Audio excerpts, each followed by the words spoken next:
हरे कृष्ण, हर हर महादेव। आप सभी का दिन शुभ हो। आज दिनांक है 5 फरवरी, दिन है गुरुवार और आज है फाल्गुन मास के कृष्ण पक्ष की चतुर्थी तिथि। चतुर्थी तिथि बुधवार की देर रात 12:10 से शुरू होगी और गुरुवार को पूरा दिन ही चतुर्थी तिथि रहेगी, जिसकी समाप्ति देर रात 12:22 पर होगी। और आज फाल्गुन कृष्ण पक्ष की द्विज प्रेष संकष्टी चतुर्थी भी है। इस दिन गणेश भगवान की पूजा होती है और व्रत रखा जाता है। आज ब्रह्म मुहूर्त सुबह 5:32 से 6:20 तक रहेगा। सूर्योदय होगा सुबह 7:09 पर, सूर्यास्त होगा शाम 6:12 पर और राहु काल दोपहर 1:30 से 3 बजे तक रहेगा। आइए पहले सुनते हैं फाल्गुन मास महात्म्य का आज का अध्याय। और अब तक के सभी अध्याय सुनने के लिए आप सभी का बहुत बहुत धन्यवाद। श्री सूत जी कहते हैं, एक समय दशार्ण देश के राजा वज्रबाहु की पत्नी सुमति अपने नवजात शिशु के साथ असाध्य रोग की शिकार हो गई थी। इसलिए दुष्ट बुद्धि राजा ने उसे वन में त्याग दिया। वहां पर अनेक तरह के कष्ट भोगती हुई वह प्रयासपूर्वक आगे बढ़ने लगी। बहुत दूर जाने पर उसने वैश्यों का एक नगर देखा, जिसमें बहुत से स्त्री पुरुष रहा करते थे। उस नगर का रक्षक एक बहुत बड़ा महाजन वैश्य था, जो कि पद्माकर के नाम से प्रसिद्ध था। वह दूसरे कुबेर के समान धनवान था। उस वैश्यराज के घर में सेवा टहल का कार्य करने वाली कोई दासी उधर ही आ रही थी। वह दूर से ही राजपत्नी को देखकर उसके पास आई। उसने रानी को देखते ही उसका सारा हाल जान लिया। वह पुत्र सहित अत्यंत कष्ट भोग रही थी। दासी ने अपने स्वामी को उस स्त्री का दर्शन कराया। वैश्यराज ने रोगी पुत्र के साथ स्वयं भी रोग से पीड़ित हुई राजपत्नी को एकांत में बुलाकर उसका सारा हाल पूछा और सब बातें जान लेने पर अपने घर के पास में ही एकांत घर में उसे ठहरा दिया। अन्न, वस्त्र, जल और शैया आदि का प्रबंध करके वैश्य ने अपनी माता के समान उसका आदर किया। उस घर में सुरक्षित होकर रहती हुई राजपत्नी के व्रण और यक्ष्मा आदि रोगों की शांति नहीं हुई। उधर कुछ ही दिनों में रानी का पुत्र भी घाव से पीड़ित होकर वैद्यों की पहुंच से बाहर हो गया, अर्थात वैद्य भी उसका इलाज नहीं कर पाए और वह मृत्यु को प्राप्त हो गया। अपने पुत्र के मरने पर रानी को बड़ा दुख हुआ और वह दुख से ग्रस्त होकर मूर्छित हो गई और टूटी हुई बेल के समान धरती पर गिर पड़ी। फिर होश आने पर वैश्यों की स्त्रियों ने उसे बहुत समझाया, फिर भी वह बहुत दुखी होकर विलाप करने लगी कि हा पुत्र, बंधु बांधवों से त्यागी हुई अपनी इस दीन और अनाथ माता को छोड़कर तुम कहाँ चले गए। जब वह इस प्रकार विलाप कर रही थी, उसी समय ऋषभ नाम से प्रसिद्ध एक शिवयोगी वहां आ पहुंचे। वैश्यराज ने अर्घ देकर उनका आदर सत्कार किया, जिसके बाद वे शोकग्रस्त राजपत्नी के पास जाकर इस प्रकार कहने लगे, बेटी, तुम इतना क्यों रो रही हो? संसार में किसका जन्म हुआ और कौन मृत्यु को प्राप्त हुआ? ये शरीर आदि जल के फेन के समान क्षण भंगुर हैं। कभी इनके होने का भ्रम होता है तो कभी ये शांत हो जाते हैं और कभी पुनः इनकी स्थिति होती है। इसलिए फेन अर्थात झाग के समान इस शरीर की मृत्यु होने पर विद्वान पुरुष शोक नहीं किया करते। सत्व आदि तीनों गुण माया से उत्पन्न होते हैं और उन्हीं तीनों गुणों से शरीर की उत्पत्ति होती है। वर्तमान संसार में जीव अपने कर्मों के बंधन से बंधकर बार बार ऐसी सुख अथवा दुखमयी अवस्था को प्राप्त होता है, जिसका अनुमान करना अत्यंत कठिन है। जिनकी आयु एक कल्प तक की मानी गई है, ऐसे देवताओं की स्थिति में भी उलटफेर होता रहता है। फिर जो अनेक प्रकार के रोगों से ग्रस्त हैं, ऐसे मनुष्य देहधारी प्राणियों की तो भला बात ही क्या है। कोई काल को ही इस शरीर की उत्पत्ति में कारण बताते हैं, कोई कर्म को और कोई गुणों को इसका कारण मानते हैं।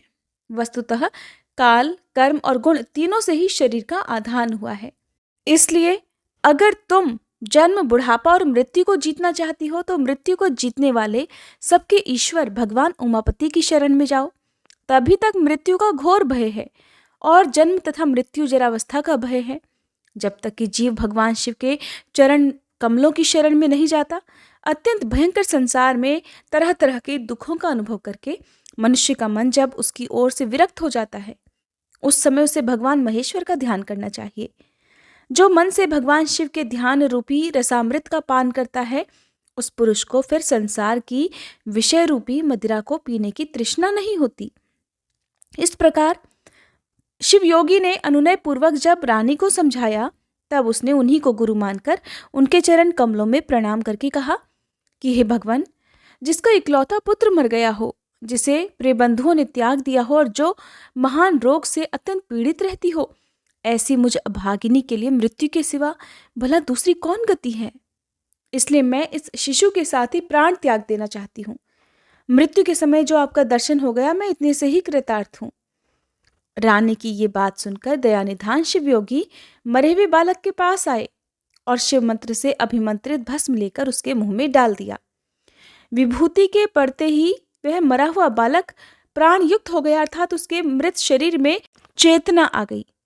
तब उसकी इंद्रियों में पहले की तरह शक्ति आ गई और वह दूध पीने की इच्छा से रोने लगा। तब नेत्रों से आनंद के आंसू बहाती हुई रानी ने झपटकर अपने बालक को अपनी गोद में उठा लिया और उसे छाती से लगाकर अपूर्व आनंद में डूब गई। जिसके बाद शिवयोगी ने माता और बालक के विषैले घावों से युक्त शरीर में उस भस्म का ही स्पर्श कराया। इससे उन दोनों के शरीर दिव्य हो गए। उन्होंने देवताओं के समान कांतिमान स्वरूप धारण कर लिया। जिसके बाद ऋषभ ने रानी से कहा कि बेटी, तुम दीर्घ काल तक जीवित रहो। जब तक इस संसार में जीवित रहोगी, तब तक वृद्धावस्था तुम्हारा स्पर्श नहीं कर सकेगी। साध्वी, तुम्हारा ये पुत्र लोक में भद्रायु नाम से प्रसिद्ध होगा और अपना राज्य भी प्राप्त कर लेगा। तब तक तुम इन्हीं वैश्यराज के घर में रहो, जब तक कि तुम्हारा पुत्र पूरी तरह से विद्वान न हो जाए। इस प्रकार ऋषभ योगी ने भस्म की शक्ति से मरे हुए राजकुमार को जीवित करके अपने अभीष्ट स्थान को प्रस्थान किया। भद्रायु उन्हीं वैश्यराज के घर में अब बढ़ने लगा। वैश्य के भी सुनय नामक एक पुत्र था, जो कि राजकुमार का सखा हुआ। राजकुमार और वैश्य कुमार दोनों एक दूसरे से बड़ा स्नेह रखा करते थे। वैश्यराज ने विद्वान ब्राह्मणों के द्वारा राजकुमार और अपने पुत्र का भी संस्कार विस्तार पूर्वक करवा दिया। समय पर उपनयन संस्कार हो जाने के बाद दोनों बालकों ने गुरु सेवा में तत्पर होकर विनय पूर्वक संपूर्ण विद्याओं का संग्रहण किया। जिसके बाद जब राजकुमार का 16वां वर्ष लगा, तब वे ही ऋषभ योगी पुनः वैश्यराज के घर पधारे। रानी और राजकुमार ने बड़े हर्ष के साथ उन्हें बार बार प्रणाम करके उनकी यथायोग्य पूजा की। उन दोनों से पूजित होने पर योगीश्वर शिवयोगी ने कहा कि बेटा, तुम कुशल से तो हो ना? तुम्हारी माता को भी कोई कष्ट तो नहीं है? क्या तुमने इन सभी विद्याओं का अध्ययन कर लिया? गुरुजनों की सेवा में सदा लीन रहते हो ना? वत्स, क्या तुम मुझ प्राणदाता गुरु का कभी स्मरण करते भी हो या नहीं? योगीश्वर ऋषभ के ऐसा कहते समय विनयशीला रानी ने अपने पुत्र को ही उनके चरणों में डाल दिया और कहने लगी, गुरुदेव, ये तो आपका ही पुत्र है, आप ही इसके प्राणदाता पिता हैं। आप दया करके अपने इस शिष्य को अनुग्रहित करें और इसे सत्पुरुषों के उत्तम मार्ग, शुभ कर्म का उपदेश दीजिए। रानी के द्वारा इस प्रकार प्रसन्न कराए जाने पर परम बुद्धिमान शिवयोगी ने राजकुमार को सन्मार्ग का उपदेश दिया। शिवयोगी कहने लगे, बेटा, वेद, स्मृति और पुराणों में जिसका उपदेश किया गया है वही सनातन धर्म है। सब लोगों को चाहिए कि अपने अपने वर्ण और आश्रम के अनुसार सदा शास्त्रोक्त धर्म का सेवन करें। वत्स, तुम सदा सत्पुरुषों के मार्ग पर चलो, उत्तम आचार का ही पालन करो, देवताओं की आज्ञा का कभी उल्लंघन ना करो, देवताओं की अवहेलना भी ना करो, गौ, देवता, गुरु और ब्राह्मण के प्रति सदा भक्तिभाव रखो। अतिथि के रूप में यदि चांडाल भी अपने घर पर आ जाए तो सदा उसका भी सम्मान करो, उसका भी सत्कार करो। अपने प्राणों पर संकट आ जाए तो भी सत्य को ना छोड़ो। महाबाहो, पराये धन की, पराई स्त्री की, देवता तथा ब्राह्मण की वस्तुओं की और अत्यंत दुर्लभ पदार्थों की भी तृष्णा त्याग दो। महामते, सदा उत्तम कथा, उत्तम आचार, उत्तम व्रत, सत्पुरुषों के आगमन तथा धर्म आदि के संग्रह की ही इच्छा रखा करो। स्नान, जप, होम, स्वाध्याय, पितृतर्पण, गो पूजा, देव पूजा और अतिथि पूजा में कभी आलस्य को पास मत आने दो। क्रोध, द्वेष, भय, शठता, चुगली, अनुचित आग्रह, कुटिलता, दंभ और उद्वेग आदि का यत्नपूर्वक त्याग कर दो। अकारण ही बैर, व्यर्थ की बकवास और दूसरों की निंदा छोड़ दो। इन सब का परित्याग कर दो। अधिक भोजन, अधिक परिश्रम, अधिक बातचीत और अधिक खेलकूद तथा क्रीड़ा विलास को सदा के लिए छोड़ दो।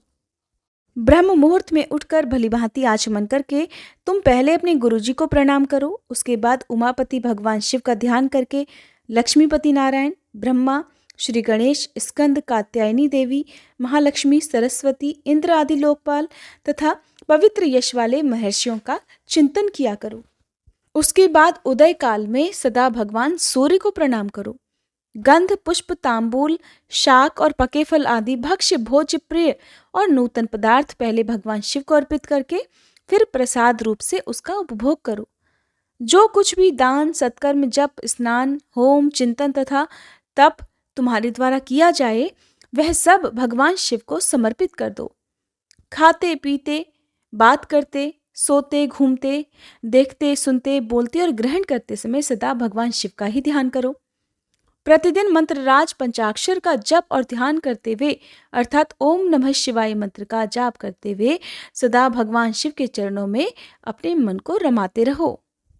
वत्स, ये संक्षेप में तुम्हारे लिए धर्म का उपदेश किया गया है। ऋषभ शिवयोगी कहते हैं, हे भद्रायु, पवित्र स्थान में यथायोग्य आसन बिछाकर बैठे, इंद्रियों को अपने वश में करके प्राणायाम पूर्वक अविनाशी भगवान शिव का चिंतन करें और फिर षडाक्षर न्यास के द्वारा अपने मन को एकाग्र करके शिव कवच के द्वारा अपनी रक्षा करें। ऐसा कहकर ऋषभ योगी ने उस राजकुमार को एक बहुत भारी आवाज करने वाला एक शंख तथा शत्रुओं का नाश करने वाला एक खड्ग दिया। फिर भस्म को अभिमंत्रित करके राजकुमार के सभी अंगों में लगाया और उसे 12,000 हाथियों का बल प्रदान किया। इसके बाद योगी ने कहा कि वत्स, इस तलवार की धार बड़ी पैनी है।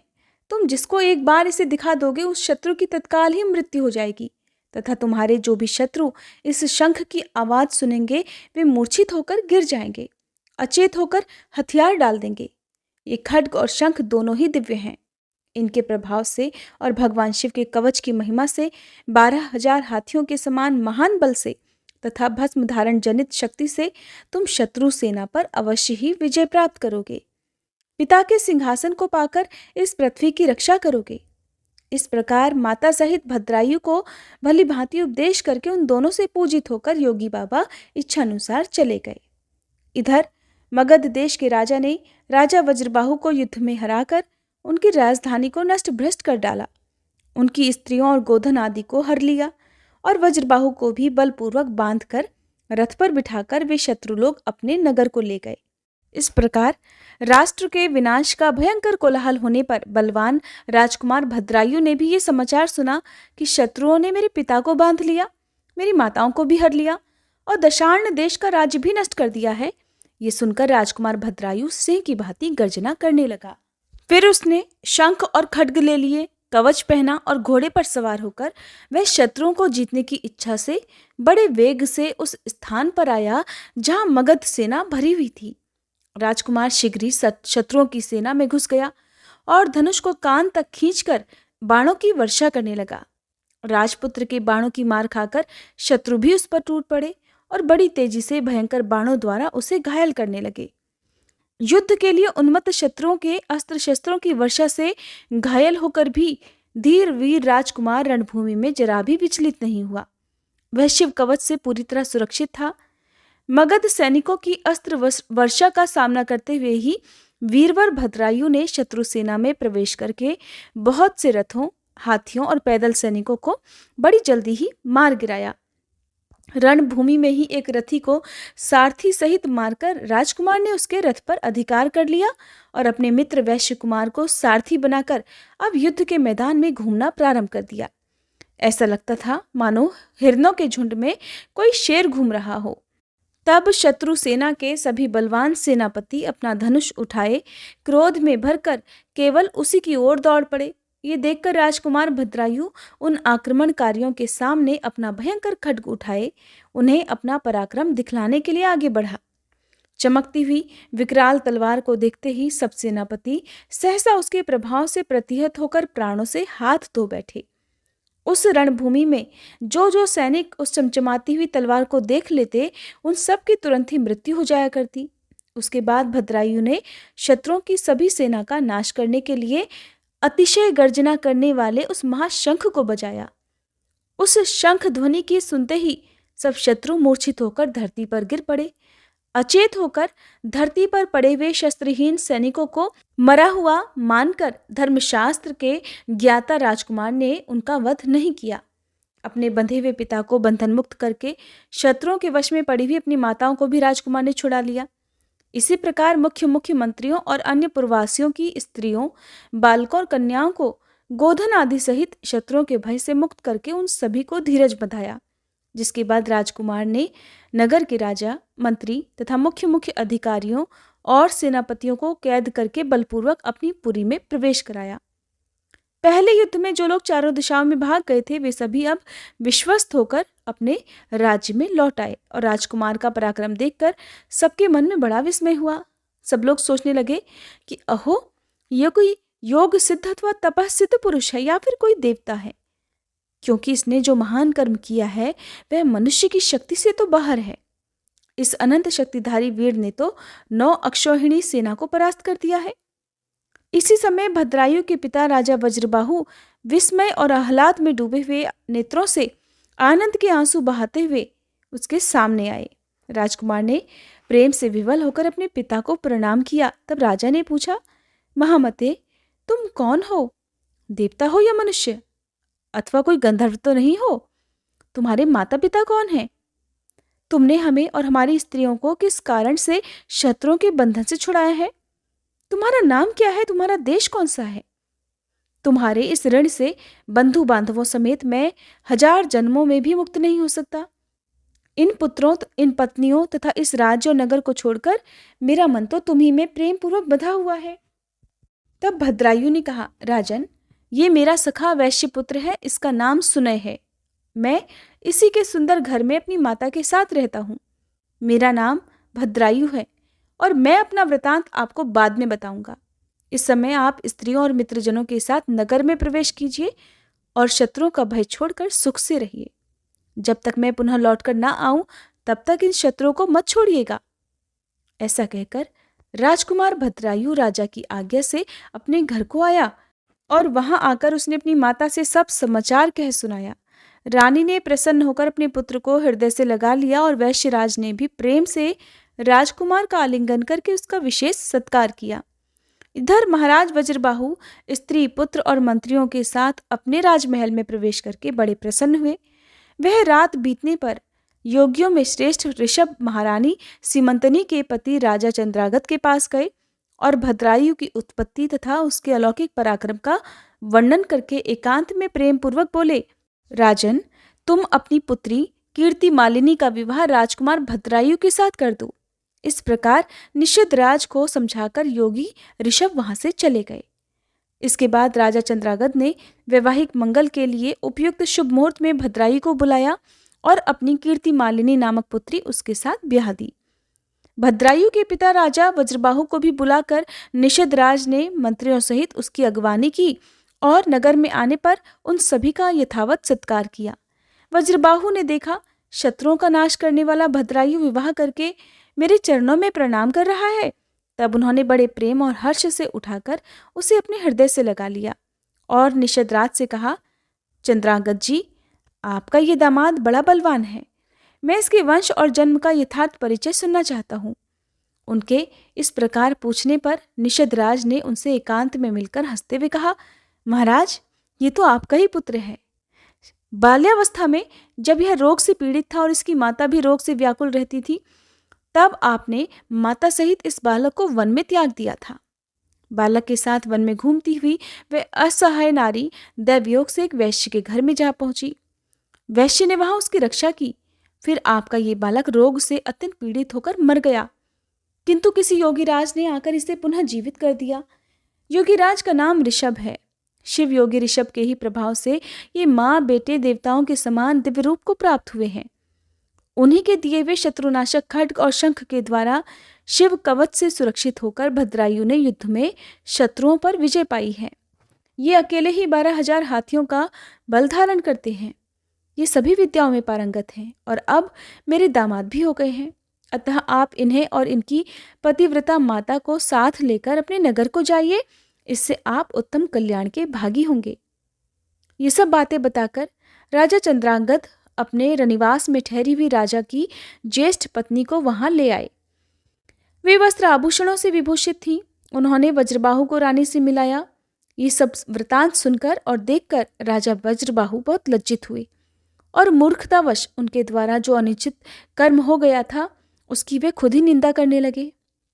पत्नी और पुत्र के दर्शन से उन्हें बड़ी खुशी हुई। उनके सभी अंगों में रोमांच आया और उन्होंने दोनों को हृदय से लगा लिया। इस प्रकार निषद राज से पूजित और प्रशंसित होकर राजा वज्रबाहु ने अपनी बड़ी रानी को, राजकुमार भद्रायु को और पुत्र वधू कीर्ति मालिनी को भी साथ लेकर परिवार सहित अपनी राजधानी को प्रस्थान किया। वहां जाकर भद्रायु ने समस्त पुरवासियों को आनंदित किया।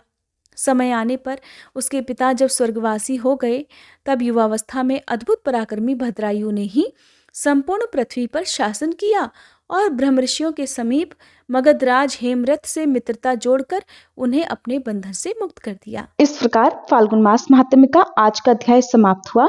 अब सुनिए आज की भागवत कथा। राजा परीक्षित ने पूछा, महर्षि, लोगों को जो ये ऊंची नीची गतियां प्राप्त होती हैं उनमें इतनी विभिन्नता क्यों है? तब श्री सुखदेव जी ने कहा, राजन, कर्म करने वाले पुरुष सात्विक, राजस और तामस 3 प्रकार के होते हैं और उनकी श्रद्धाओं में भी भेद रहता है। इस प्रकार स्वभाव और श्रद्धा के भेद से उनके कर्मों की गतियां भी अलग अलग होती हैं और कम या अधिक रूप में ये सभी गतियां सभी कर्ताओं को मिलती हैं। इस प्रकार निषिद्ध कर्म रूप पाप करने वालों को भी उनकी श्रद्धा की असमानता के कारण एक समान फल नहीं मिलता। अतः अनादि अविद्या के वशीभूत होकर कामना पूर्वक किए हुए उन निषिद्ध कर्मों के परिणाम में जो हजारों तरह की नारकी गतियां होती हैं उनका विस्तार से वर्णन करेंगे।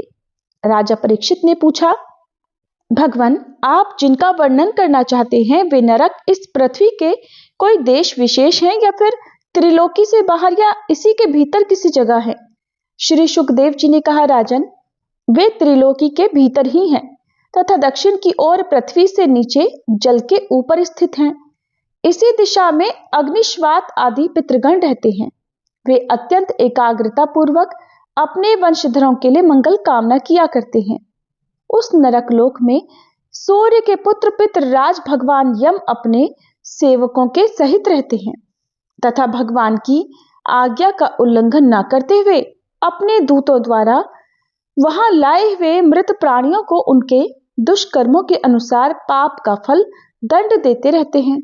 परीक्षित, कोई कोई लोग नरकों की संख्या 21 बताते हैं, इसलिए हम अब नाम, रूप और लक्षणों के अनुसार उनका क्रमशः वर्णन करते हैं। उनके नाम ये हैं: तामिस्र, अंधतामिस्र, रौरव, महारौरव, कुंभीपाक, कालसूत्र, असीपत्रवन, सुकरमुख, अंधकूप, क्रमीभोजन, संदंश, तप्त सूर्मी, वज्रकंटक शालमली, वैतरणी, पुयोद, प्राणरोध, विशसन, लालाभक्ष, सारमेयादन, अविची और अयहपान।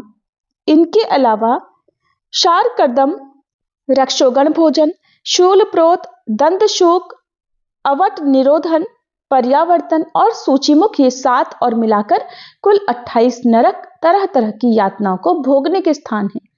जो पुरुष दूसरे के धन, संतान या फिर स्त्रियों का हरण करता है उसे अत्यंत भयानक यमदूत कालपाश में बांधकर बलपूर्वक तामिस्र नरक में गिरा देते हैं।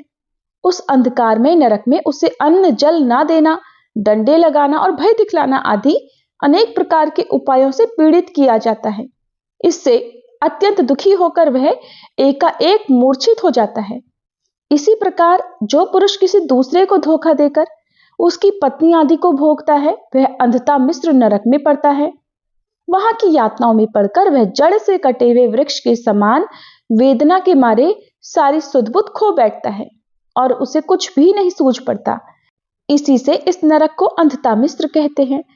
जो पुरुष इस लोक में ये शरीर ही मैं हूं और ये स्त्री धन आदि मेरे हैं, ऐसी बुद्धि से दूसरे प्राणियों से द्रोह करके निरंतर अपने परिवार के ही पालन पोषण में लगा रहता है, वह अपना शरीर छोड़ने पर अपने पाप के कारण स्वयं ही रौरव नरक में गिरता है। इस लोक में उसने जिन जीवों को जिस भी प्रकार कष्ट पहुंचाया होता है, परलोक में यम यातना का समय आने पर वे जीव रूरू होकर उसे उसी प्रकार कष्ट पहुंचाते हैं। इसीलिए इस नरक का नाम रौरव है। रूरू सर्प से भी अधिक क्रूर स्वभाव वाले एक जीव का नाम है। ऐसा ही महारौरव नरक है। इसमें वह व्यक्ति जाता है जो और किसी की परवाह न करके केवल अपने ही शरीर का पालन पोषण करता है। वहां कच्चा मांस खाने वाले रूरू इसे मांस के लोभ से काटते हैं।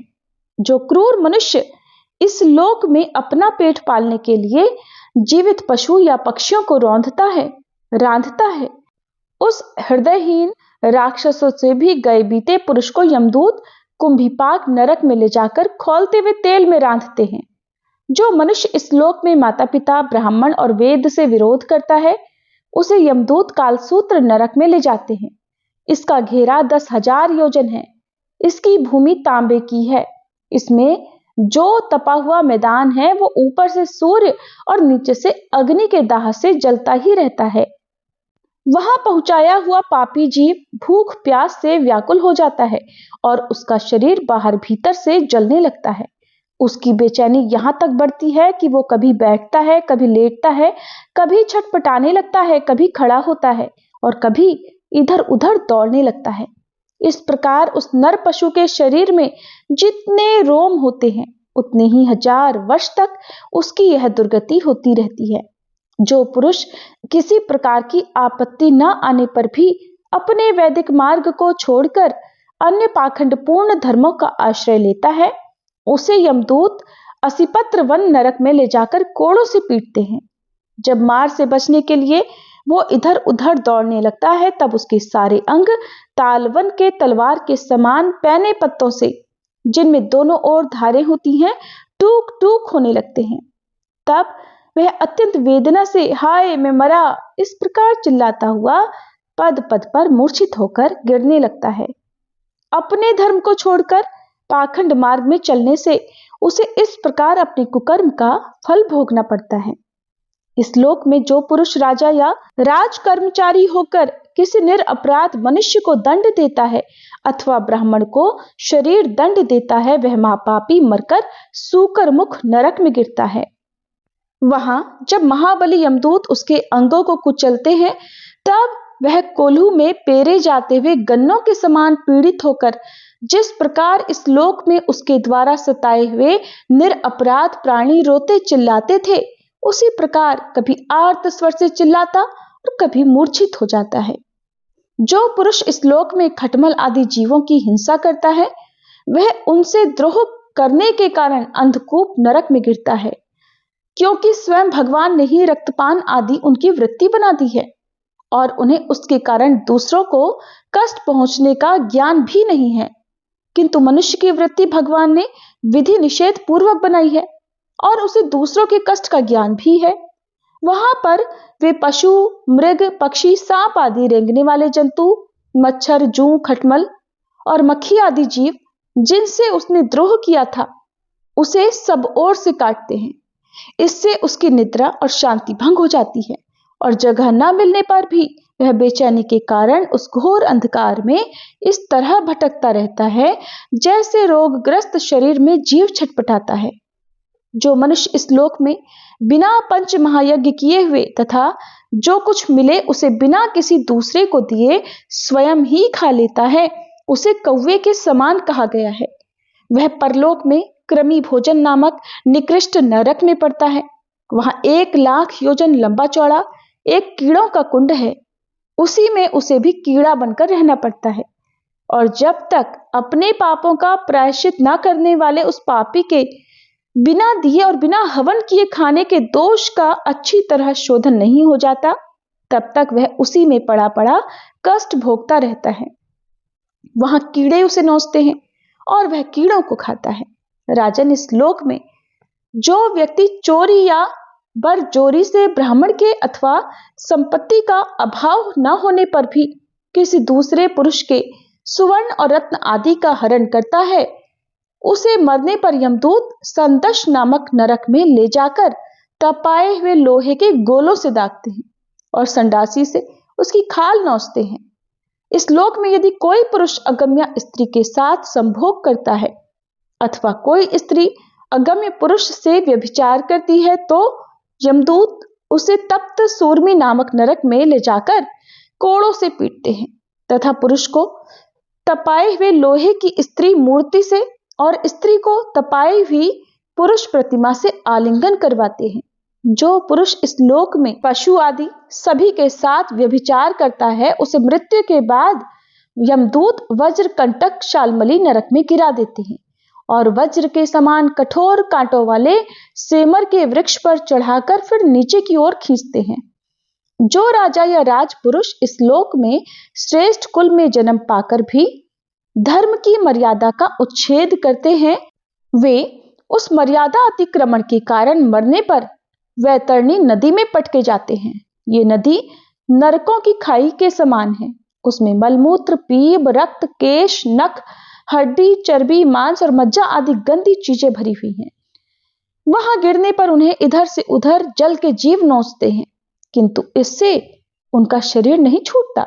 पाप के कारण प्राण उसे वहन किए ही रहते हैं और वे उस दुर्गति को अपनी करनी का फल समझकर मन ही मन संतप्त होते रहते हैं।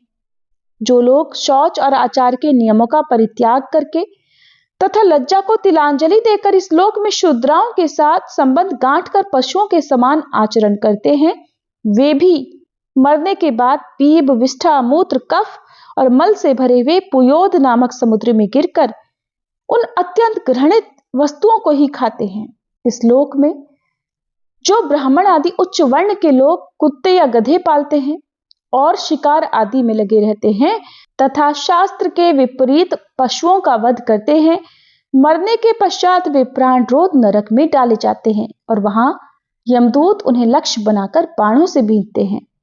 जो पाखंडी लोग पाखंडपूर्ण यज्ञों में पशुओं का वध करते हैं उन्हें परलोक में विशसन नरक में डालकर वहां के अधिकारी बहुत पीड़ा देकर काटते हैं। जो कोई चोर अथवा राजा या राजपुरुष इस लोक में किसी के भी घर में आग लगा देते हैं, किसी को विष दे देते हैं अथवा गांवों या व्यापारियों की टोलियों को लूट लेते हैं, उन्हें मरने के बाद सारमेयादन नामक नरक में वज्र की सी दाढ़ों वाले 720 यमदूत कुत्ते बनकर बड़ी तेजी से काटने लगते हैं। इस लोक में जो पुरुष किसी की गवाही देने में, व्यापार में अथवा दान के समय किसी भी तरह झूठ बोलता है, वह मरने पर आधार शून्य अविचीमान नरक में पड़ता है। वहां उसे 100 योजन ऊंचे पहाड़ के शिखर से नीचे को सिर करके गिराया जाता है। उस नरक की पत्थर की भूमि जल के समान जान पड़ती है, इसीलिए उसका नाम अविचीमान है। वहां गिराए जाने से उसके शरीर के टुकड़े टुकड़े हो जाने पर भी प्राण नहीं निकलते, इसीलिए उसे बार बार ऊपर ले जाकर फिर से पटका जाता है।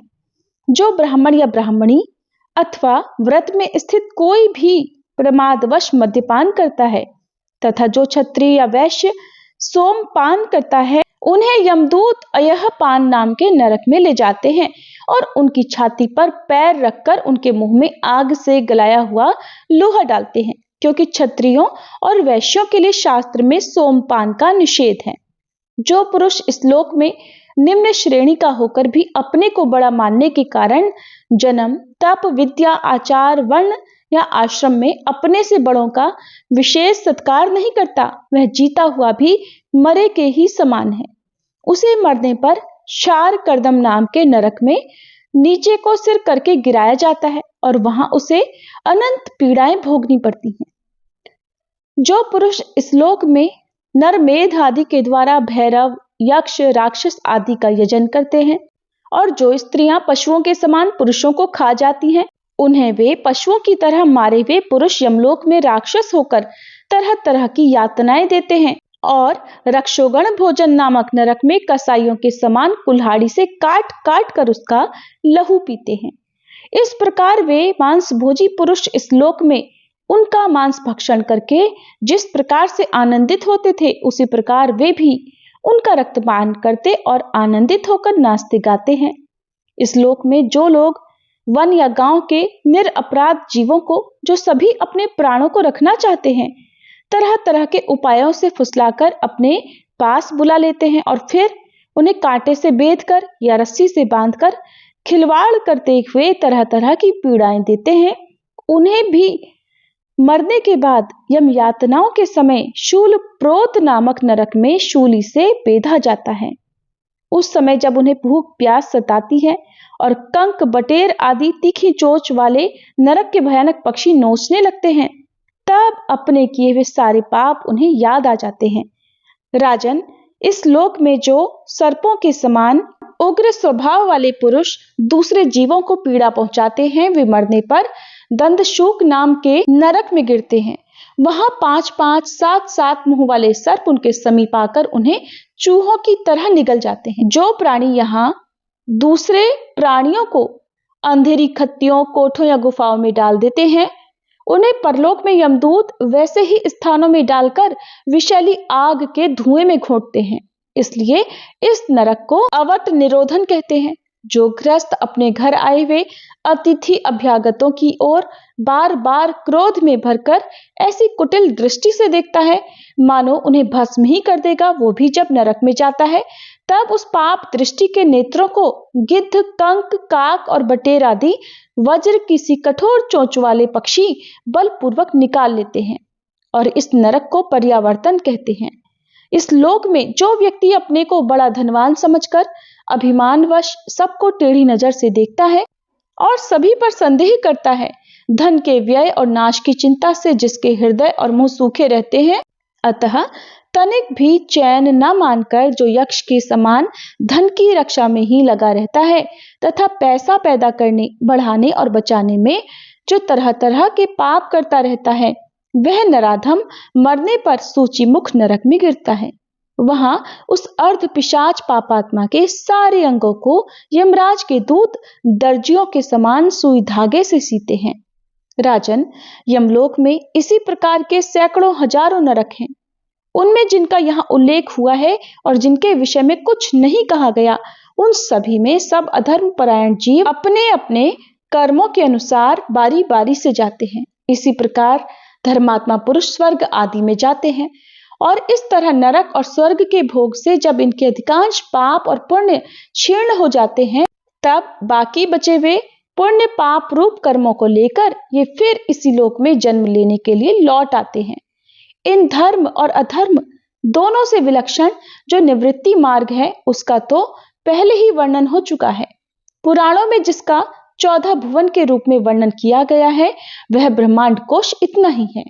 ये साक्षात परम पुरुष श्री नारायण का अपनी माया के गुणों से युक्त अत्यंत स्थूल स्वरूप है।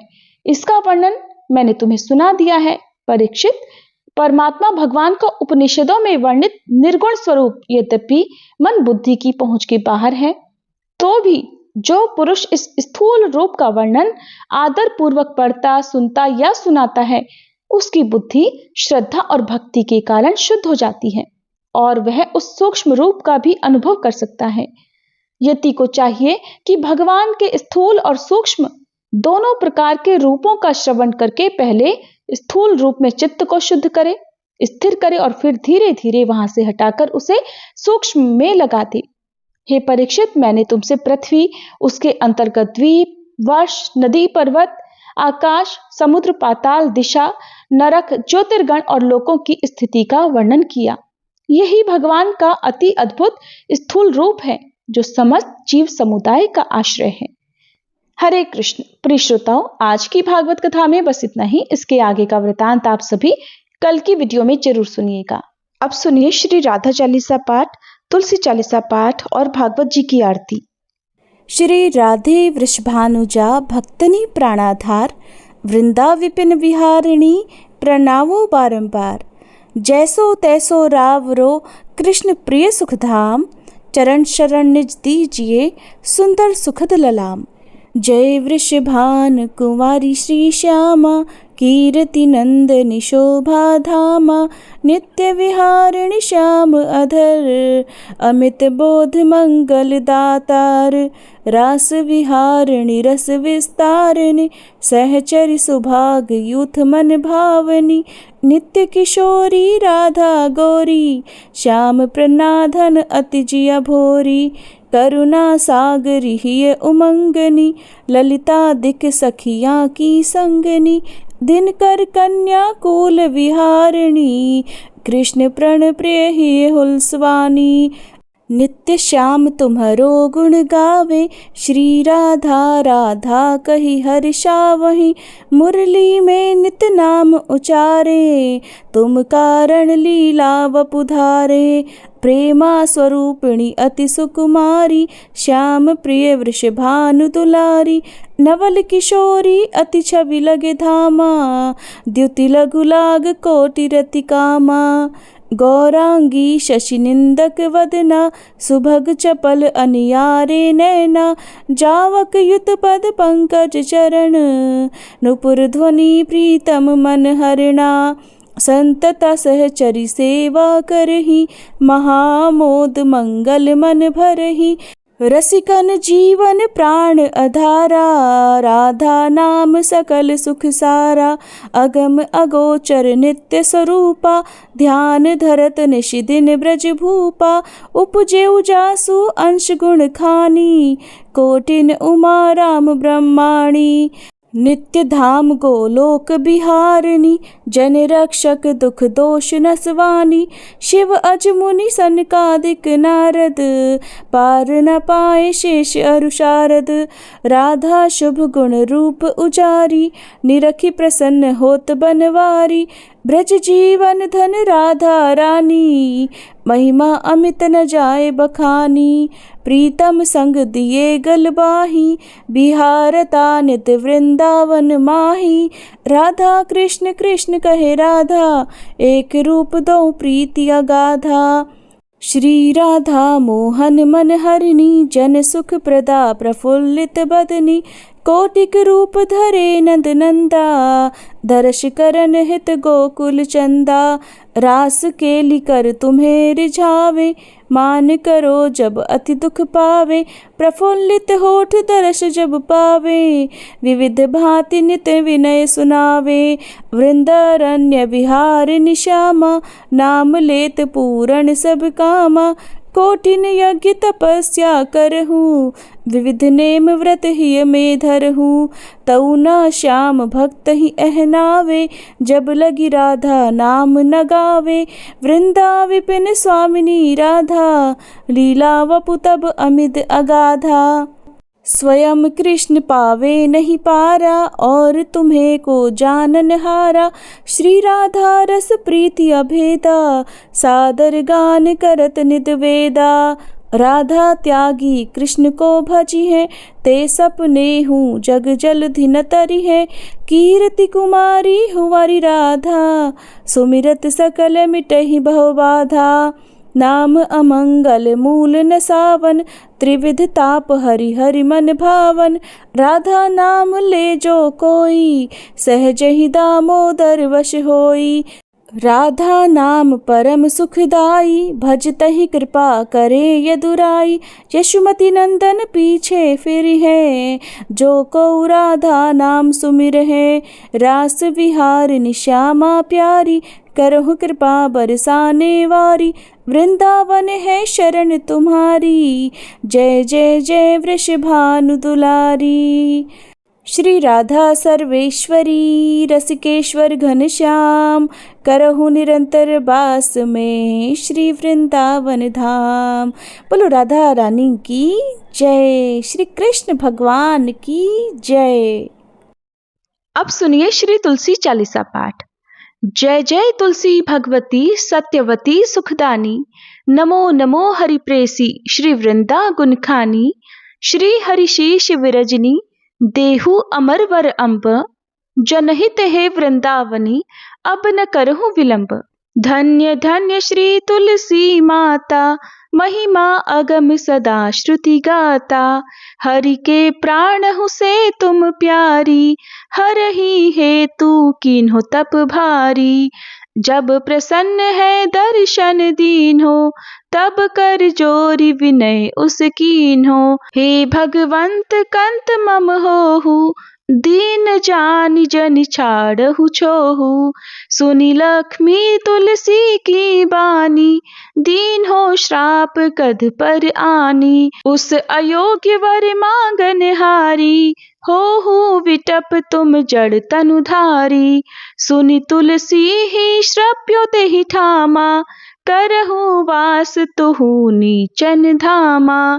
दियो वचन हरि तब तत्काला, सुनहु सुमुखी जनि होहु विहाला। समय पाई व्यवहारो पाति तोरा, पूजहि आस वचन सत मोरा। तब गोकुल मह गोप सुदामा, तासु भई तुलसी तू बामा। कृष्ण रास लीला के माही, राधे शक्य प्रेम लखी नाही।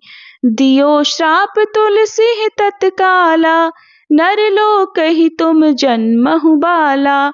यो गोप वह दानव राजा, शंख चूर्ण नामक शिर ताजा। तुलसी भई तासु की नारी, परम सती गुण रूप अगारी।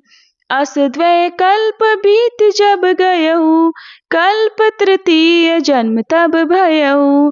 वृंदा नाम भयो तुलसी को, असुर जलंधर नाम पति को। कर अति द्वंद अतुल बल धामा, कीन्हा शंकर से संग्रामा। जब निज सैन्य सहित शिव हारे, मरहि न तब हर हर ही पुकारे। पतिव्रता वृंदा थी नारी, को न सके पति संहारी।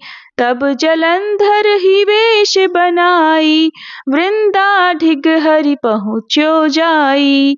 शिव हित लही करी कपट प्रसंगा, कियो सतित्व धर्म तो ही भंगा। भयो जलंधर कर संगहारा, सुनी उर शोक अपारा। तिहि क्षण दियो कपट हरि टारी, लखी वृंदा दुख गिरा उचारी। जलंधर जस हत्यो अभीता, सोई रावण तस हरहि सीता। अस प्रस्तर सम हृदय तुम्हारा, धर्म खंडी मम पति ही संगहारा। यही कारण लहि श्राप हमारा, होवे तनु पाषाण तुम्हारा। सुनि हरि तुरत ही वचन उचारे, दियो श्राप बिना विचारे। लख्यो ना निज करतूत पति को, छलन चाहियो जब पार्वती को। जड़मति तुहु अस हो जड़ रूपा, जग में तुलसी विटप अनूपा। धाग्य रूप हम शाली ग्रामा, नदी गंड की बीच ललामा। जो तुलसी दल हम ही चढ़ई है, सब सुख भोगी परम पद पई है। बिन तुलसी हरि जलत शरीरा, अतिशय उठत शीश उर पीरा।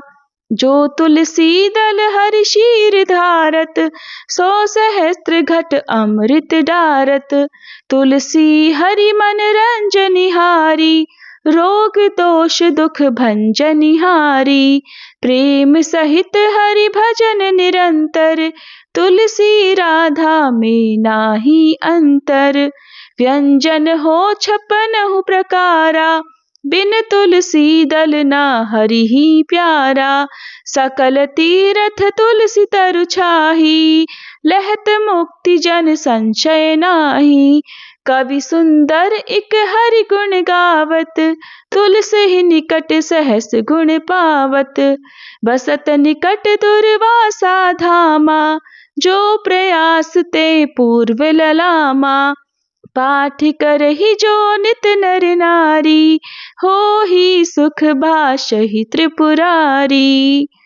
तुलसी चालीसा पढ़ही तुलसी तरु ग्रह धारी।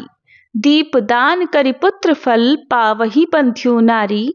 सकल दुख दरिद्र हरि, हार है परम प्रसन्न। आशे धन जन लड़ही, ग्रह बसही पूर्णा अत्र। लाही अभिमत फल जगत, मह लाही पूर्ण सब काम। जेई दल अर्पही तुलसी, तह सहस बसही हरि राम। तुलसी महिमा नाम लख, तुलसी सुत सुख राम। मानस 40 रच्यो, जग में तुलसीदास। तुलसी महारानी की जय। श्री हरि विष्णु भगवान की जय। श्री भागवत भगवान की है आरती, पापियों को पाप से है तारती। श्री भागवत भगवान की है आरती, पापियों को पाप से है तारती। ये अमर ग्रंथ, ये मुक्ति पंथ, ये पंचम वेद निराला, नव ज्योति जलाने वाला। हरि नाम यही, हरि धाम यही, हरि नाम यही, हरि धाम यही, यही जग मंगल की आरती, पापियों को पाप से है तारती। श्री भागवत भगवान की है आरती, पापियों को पाप से है तारती। ये शांति गीत पावन पुनीत, पापों को मिटाने वाला, हरि दर्श दिखाने वाला। ये सुख करनी, ये दुख हरनी, ये सुख करनी, ये दुख हरनी, श्री मधुसूदन की आरती, पापियों को पाप से है तारती। श्री भागवत भगवान की है आरती, पापियों को पाप से है तारती। ये मधुर बोल जग फंद खोल, सन्मार्ग दिखाने वाला, बिगड़ी को बनाने वाला। श्री राम यही, घनश्याम यही, श्री राम यही, घनश्याम यही, यही प्रभु की महिमा की आरती, पापियों को पाप से है तारती। श्री भागवत भगवान की है आरती, पापियों को पाप से है तारती। श्री भागवत भगवान की है आरती, पापियों को पाप से है तारती।